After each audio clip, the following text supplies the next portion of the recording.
और सामाजिक विज्ञान की तैयारी कर रहे टीजीटी पीजीटी के अभ्यर्थियों के लिए निर्मित यह वीडियो श्रृंखला का 11वां वीडियो है। हम परीक्षा पुस्तक चैनल में आपका स्वागत करते हैं। आज हम इस वीडियो में उत्तर प्रदेश माध्यमिक शिक्षा सेवा चयन बोर्ड द्वारा आयोजित की जाने वाली पीजीटी और टीजीटी परीक्षा हेतु नागरिक शास्त्र और सामाजिक विज्ञान विषय से संबंधित 4000 प्रश्नों की श्रृंखला का 11वां वीडियो प्रस्तुत कर रहे हैं। जिन लोगों ने अभी तक चैनल को सब्सक्राइब नहीं किया है, चैनल को सब्सक्राइब कर लें, शेयर करें, वीडियो को कई बार देखें, जिससे आपकी तैयारी सुनिश्चित हो सके और आपका चयन अंतिम हो सके। यदि किसी प्रश्न पर आपके मन में कोई आशंका है तो कमेंट अवश्य करें।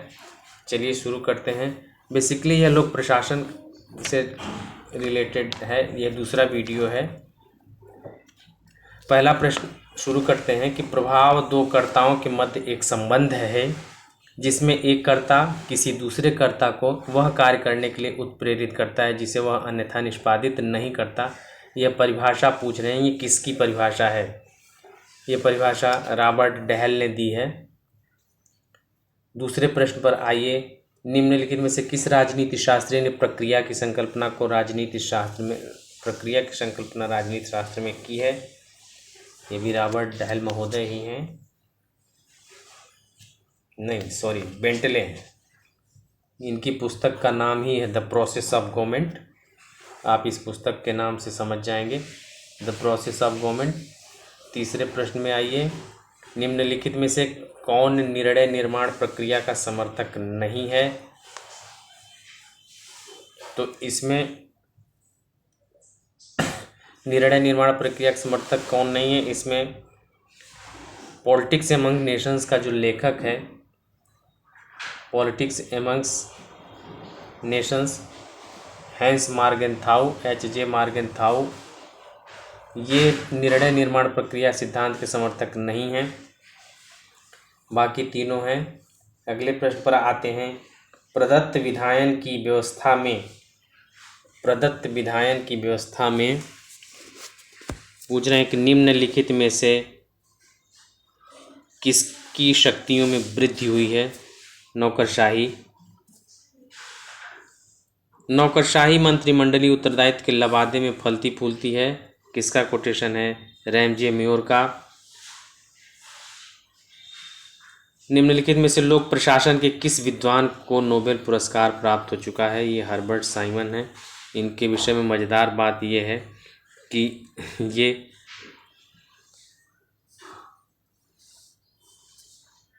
अर्थशास्त्री थे,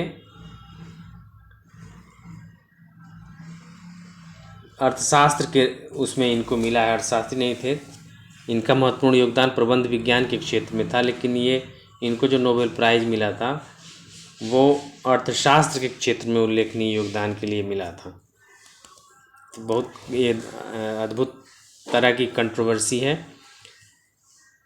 चलिए अगले प्रश्न पर चलते हैं।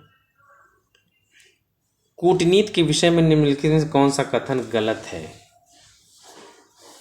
प्रश्न पर ध्यान दीजिएगा। कौन सा प्रश्न ये पूछ रहे हैं गलत है, रॉन्ग? तो अंतर्राष्ट्रीय संबंधों का वार्ता के साधन द्वारा प्रबंधन की कूटनीति है। अंतर्राष्ट्रीय संबंधों का वार्ता के साधन द्वारा प्रबंधन। कूटनीति राजनीति की ऐसी व्यवस्था में काम करती है जिसमें युद्ध एक संभावना है। कूटनीति तभी प्रासंगिक होगी जबकि पूर्ण असहमति हो। कूटनीति में सफलता का अर्थ यह होता है कि अन्य राष्ट्रों को अपने दृष्टिकोण पर आने के लिए मना लिया जाए। अब इसमें सी सही है, कूटनीति तभी प्रासंगिक होगी जब पूर्ण असहमति हो। ये प्रश्न यही गलत है, बाकी तो सही है। ए सही है, बी सही है और डी सही है, सी गलत है। इसलिए प्रश्न के हिसाब से सी विकल्प आपका उत्तर होगा। अगले प्रश्न पर आइए। निम्नलिखित में से कौन एक तथ्य प्रत्यक्ष भर्ती की विशेषता नहीं है? प्रत्यक्ष भर्ती लोकतांत्रिक मानदंडों के अनुरूप होती है, समाज में प्रतियोगिता को प्रेरित नहीं करती है, क्षमतावान तथा योग्य लोगों को आकर्षित करती है, भर्ती के लिए अधिक विस्तृत स्रोत प्रस्तुत करती है।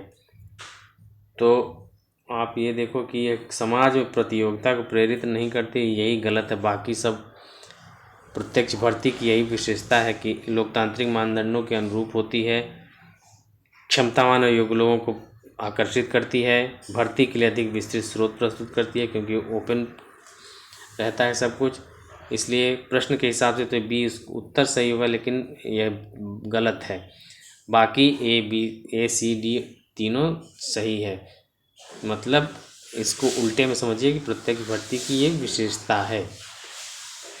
अगले प्रश्न पर आइए कि कौन सा युग्म सही सुमेलित नहीं है। क्योंकि पीजीटी का पेपर है इसलिए थोड़ा प्रश्नों का मानक उच्च स्तर का है, स्टैंडर्ड अच्छा है इसका। इसमें आप ये देख लीजिए कि लास्ट जो विकल्प है ये मैच नहीं करता है। बाकी civil service its problems and future ये ग्लैडन द्वारा लिखी गई है। नागरिक आधारित प्रशासन शासन का हृदय ये द्वितीय प्रशासनिक सुधार आयोग की रिपोर्ट का शीर्षक था। एशियन ड्रामा गुन्नार मेंडल ने लिखी है। और ये जो public administration in a time of turbulence ये रचना ड्वाइट की है, सी ड्वाइट की या क्लिफोर्ड ड्वाइट की। अगला प्रश्न है किसने नौकरशाही को अधिनायकवाद के एक नए रूप की तरह वर्णित किया है। ये हेवार्ड ने जो अपनी रचना लिखी न्यू डेस्पोटिज्म में, इसमें इन्होंने नौकरशाही की बढ़ती हुई शक्तियों की आलोचना की है जो आज भी बहुत प्रासंगिक दिखती है। हेवार्ड है, इसमें हेवार्ड हो गया लेकिन नाम इसका हेवार्ड है।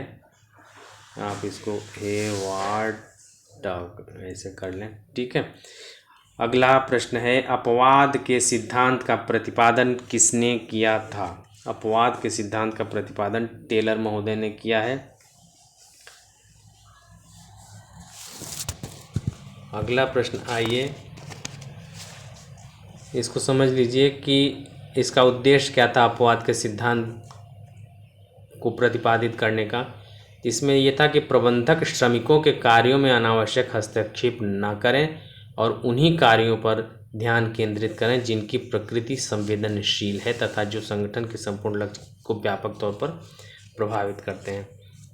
आइए अगले प्रश्न पर आते हैं। कौन सा सिद्धांत नेतृत्व के बहुआयामी तथ्य को प्रकाशित करता है। कौन सा सिद्धांत नेतृत्व के बहुआयामी तथ्य को प्रकाशित करता है।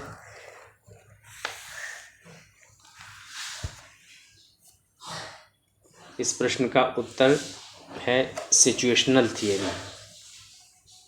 सिचुएशनल थियरी रट लीजिए। अगला प्रश्न है निम्न में से कौन खेल सिद्धांत का समर्थक नहीं है। खेल सिद्धांत से भी अक्सर प्रश्न आते हैं, तो मार्टन कपलान तो हैं ही। इसमें कह रहे हैं कि जॉन एच हर्ट्ज, ये विकल्प सी जो है ये इन्होंने यथार्थवाद को पुनर्जीवित किया। अब बाकी लोग सब लोग खेल सिद्धांत के समर्थक रहे हैं। अगला प्रश्न है कौन सी विचारधारा यह प्रतिपादित करती है कि उत्पादन में वृद्धि के लिए व्यक्तिगत पुरस्कार तथा पहल का सहारा लिया जाना चाहिए। ये स्तेखानुवाद है रूस का, ठीक है। इसका विकल्प सी सही है। प्रश्नों पर समय दीजिए, उसको रटने की कोशिश कीजिए। अगले प्रश्न पर आइए। सूत्र एवं स्टाफ सत्ता संबंधों की विशेषता है न कि विभागीय क्रियाकलापों की। लाइन एंड स्टाफ सत्ता संबंधों की विशेषता है न कि विभागीय क्रियाकलापों की। ये कथन किसका है। ये कथन कुज एवं ओडनेल का है। कुज एवं ओडनेल का है। आइए अगले प्रश्न पर आते हैं। ये 3 कथन दिए हुए हैं, इन पर विचार करना है। कथन क्या है कि उदारवादी वर्गीय अधीनस्थता के यंत्र के रूप में नौकरशाही की आलोचना करते हैं। उदारवादी वर्गीय अधीनस्थता के यंत्र के रूप में नौकरशाही की आलोचना करते हैं। नव दक्षिण पंथ नौकरशाही की स्वार्थी और अयोग्यता के रूप में व्याख्या करते हैं। और मार्क्सवादी खुलेपन और दायित्वबोध की कमी के लिए नौकरशाही की भर्त्सना करते हैं, मतलब गाली सब देते हैं नौकरशाही को। अब इसमें हमको चयन करना है कि कौन सा विकल्प इसका सही है। तो विकल्प सी सही है। केवल 1 और 3 मतलब उदारवादी वर्गीय अधीनस्था के यंत्र के रूप में नौकरशाही की आलोचना करते हैं और मार्क्सवादी खुलेपन एवं दायित्वबोध की कमी के लिए नौकरशाही की भर्त्सना करते हैं। जो दूसरा है वो गलत है। अगला प्रश्न है, प्रतिबद्ध नौकरशाही प्रतिबद्ध होती है राज्य के प्रमुख से, संविधान से, निश्चित विचारधारा से? इसका उत्तर होगा उपरोक्त सभी से। आइए अगले प्रश्न। निम्नलिखित में से नागरिक समाज की एक महत्वपूर्ण विशेषता क्या है? सिविल सोसाइटी जो है आपकी, इसकी एक महत्वपूर्ण विशेषता क्या है? स्वेच्छा। ठीक। निम्नलिखित में से कौन सा सुशासन का संकेतक नहीं है? आप ये देखिए कि सुशासन में क्या क्या मिलेगा आपको। कानून का शासन मिलेगा, भ्रष्टाचार नहीं मिलेगा, प्रभावी एवं अनुक्रियाशील प्रशासन ये भी मिलेगा, नौकरशाही का प्रशासन। इसमें आपको सर्वोत्तम विकल्प चूज करना है। तो इसमें आप नौकरशाही के नौकरशाही प्रशासन को हटा दीजिए, क्योंकि नौकरशाही प्रशासन एक निगेटिव सेंस में यहाँ पर आ रहा है। अगला प्रश्न है, निम्नलिखित में से कौन सी क्षमता निर्माण की पद्धति नहीं है? क्षमता निर्माण की पद्धति पूछ रहा है। तो प्रशिक्षण, सुधार, प्रौद्योगिकी, लोचशीलता। ये इसमें लोचशीलता ये क्षमता निर्माण की पद्धति नहीं है। बाकी प्रशिक्षण, सुधार और प्रौद्योगिकी तो है ही। अगला प्रश्न है, निम्नलिखित में से किसने संगठन के सिद्धांतों को मिथ तथा लोकोक्तियां कहते हुए अस्वीकृत किया है? साइमन महोदय ने संगठन के सिद्धांतों को मिथ्या या लोकोक्ति कह करके इनकार कर दिया है। साइमन महोदय ने। हर्बर्ट साइमन वही जिन्हें अर्थशास्त्र के क्षेत्र में नोबेल पुरस्कार दिया गया था, जबकि अर्थशास्त्र विषय में इनका कोई बहुत योगदान नहीं था। अगला प्रश्न आइए, निम्न में से किसने संगठन, अगले प्रश्न पर आइए, निम्न में से किसने वही प्रश्न रिपीट हो गया है, इसलिए इसमें भी साइमन आप लगा दीजिए। अगले प्रश्न पर आइए, वाटसन ने 7S संगठनात्मक ढांचे के माध्यम से प्रबंध व नेतृत्व के मध्य अंतर की व्याख्या की है, जिसमें से ये क्या निम्न चारों में से क्या शामिल नहीं है? रणनीति शामिल नहीं है, संरचना शामिल नहीं, समर्थन या व्यवस्था? इसमें समर्थन शामिल नहीं है। अगला प्रश्न है, प्रबंधक की कौन सी प्रणाली का पर्यावरण के साथ कोई अंतर संबंध नहीं है? प्रबंधन की कौन सी प्रणाली का पर्यावरण के साथ कोई अंतर संबंध नहीं है? खुली प्रणाली, अनुकूलन प्रणाली, परिवर्तनीय प्रणाली, बंद प्रणाली? इसमें बंद प्रणाली विकल्प सही होगा। आगे आइए, नौकरशाही शब्द फ्रांसीसी शब्द ब्यूरो से लिया गया है, जिसका अर्थ होता है ब्यूरो, जिसका अर्थ होता है मेज, लिखने की मेज।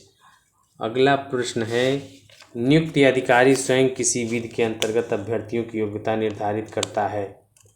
ये कौन सी प्रणाली में? नियुक्ति और विमुक्ति प्रणाली में। अगला प्रश्न है, भारत में प्रशासनिक सुधारों के क्रियान्वयन के लिए कितने चरणों की आवश्यकता होती है? 3 चरण हैं, केंद्र स्तर पर, राज्य स्तर पर और स्थानीय स्तर पर। अगला प्रश्न है, किसने निर्णय निर्माण में ब्रेन स्टॉर्मिंग विधा का विकास किया? Alex F Osborn. Good question है, brainstorming, good question. Important questions mark कर लिया करिए जो आपको समझ में आता है। आइए अगले प्रश्न पर आते हैं। कौन सी प्रणाली कर्मचारियों की नौकरियों में दिलचस्पी रखती है और उनके लिए प्रभावी प्रोत्साहन के रूप में काम करती है? तो जब उसको पदोन्नति मिलेगी तो फिर वो प्रोत्साहन उसको मिलेगा। अगला प्रश्न आइए। शिकागो स्कूल जिसने व्यवहारवादी आंदोलन हेतु महत्वपूर्ण भूमिका अदा की थी, इसकी स्थापना किसने की थी? शिकागो स्कूल जिसने व्यवहारवादी आंदोलन हेतु महत्वपूर्ण भूमिका अदा की थी, इसकी स्थापना की थी चार्ल्स मेरियम ने। चार्ल्स मेरियम। अगला प्रश्न पर आते हैं। अगले प्रश्न पर कि प्रशासनिक नीति की मुख्य वाक्य निर्धारण करने का कार्य है। प्रशासनिक नीति की मुख्य वाक्य का निर्धारण करने का कार्य मुख्य कार्यकारी का होता है, जो CEO होता है। अगला प्रश्न है। निम्नलिखित में से क्या मानव संबंध आंदोलन से स्वाभाविक रूप में विकसित हुआ है? मानव संबंध आंदोलन से नेचुरली जो निकला है, जो डेवलप हुआ है, वो कौन सा है? वो व्यवहारवादी उपागम है। प्रशासनिक कृत्यों और निर्णयों की वैधता के निर्धारण करने की न्यायालयों की शक्ति को जाना जाता है। प्रशासनिक कृत्यों और निर्णयों की वैधता का निर्धारण न्यायालय जो उस शक्ति को हम क्या कहते हैं? न्यायिक समीक्षा, जुडिशियल रिव्यू, न्यायिक पुनर्लोकन, न्यायिक समीक्षा। अगला प्रश्न है। एक कर्मचारी के लिए किस प्रकार का प्रशिक्षण दिया जाता है जो पहले से ही सेवा में है? तो इसको सेवाकालीन प्रशिक्षण कह लीजिए। ठीक है, विकल्प डी सही होगा इसमें। अगले प्रश्न पर आइए। किस प्रकार का परीक्षण मुख्य रूप से प्रकृति में व्यक्तिपरक होता है और अक्सर उम्मीदवारों द्वारा संदेह के साथ देखा जाता है? गुड क्वेश्चन है। मौखिक जो इंटरव्यू होता है। ठीक है। अगला प्रश्न है। अस्थायी, वैतनिक और कुशल अधिकारियों के पेशेवर निकाय के रूप में लोक सेवा को किसने परिभाषित किया? ये हैं हरमन फाइनर। इस प्रश्न को एक बार फिर रिपीट कर लीजिए कि अस्थायी, वैतनिक और कुशल अधिकारियों के पेशेवर निकाय के रूप में लोक सेवा आयोग को परिभाषित करने का काम हरमन फाइनर का है। आइए अगले प्रश्न पर। सिविल सेवकों की उनके कार्य संगठन के प्रति अभिवृत्ति और दृष्टिकोण को संदर्भित किया जा सकता है। हम कैसे इसको क्या कहें, रिलेट करें? सिविल सेवकों को उनके कार्य संगठन के प्रति जो एटीट्यूड है, उसका जो ओरिएंटेशन होता है और जो उसका अप्रोच है, उसको हम मनोबल कह सकते हैं। विकल्प बी। ठीक है। सेवा में प्रवेश करने से पहले सार्वजनिक सेवा के इच्छुक लोगों को किस प्रकार का प्रशिक्षण दिया जाता है?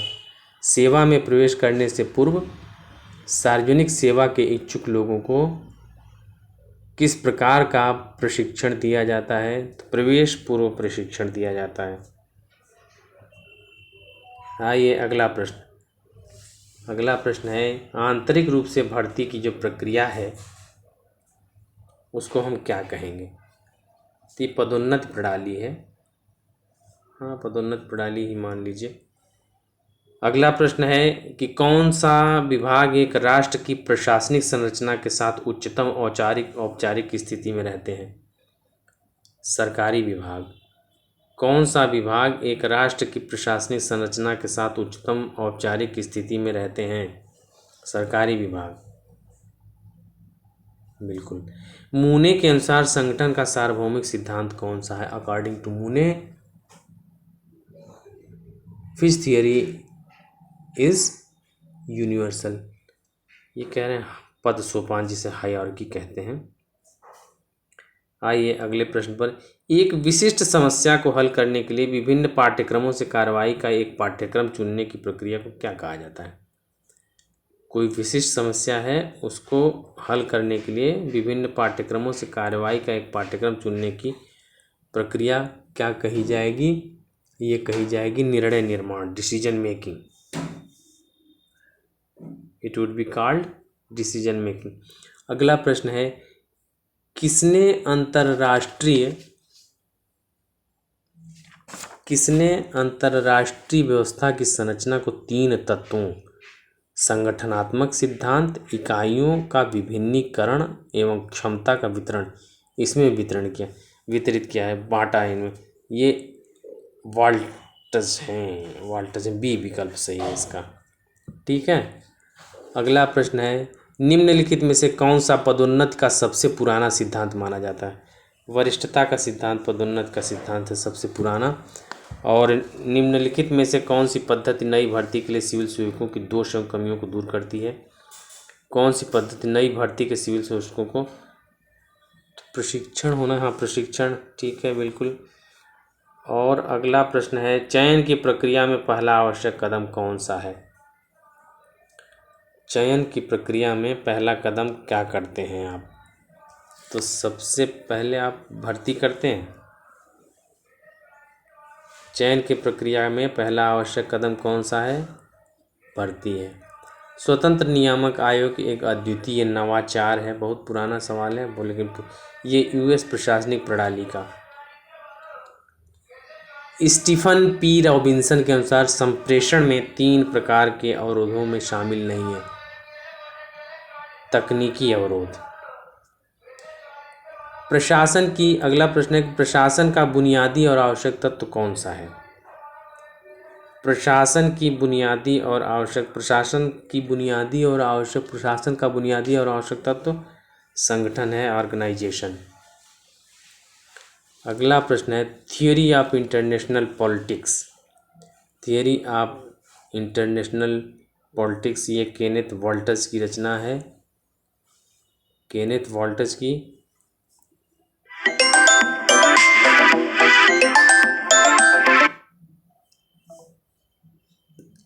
चलिए, इस प्रकार ये पूरे 50 प्रश्न हो गए हैं। यदि आपने हमारे चैनल को अब तक सब्सक्राइब नहीं किया तो प्लीज़ सब चैनल को सब्सक्राइब कर दीजिए। चैनल की वीडियो देखते रहिए। 11वां वीडियो था। अगले और 4500 प्रश्नों की श्रृंखला के सारे वीडियो आपको उपलब्ध होंगे। PDF के नोट्स भी आपको उपलब्ध होंगे। तब तक के लिए जय हिंद, जय भारत, नमस्कार।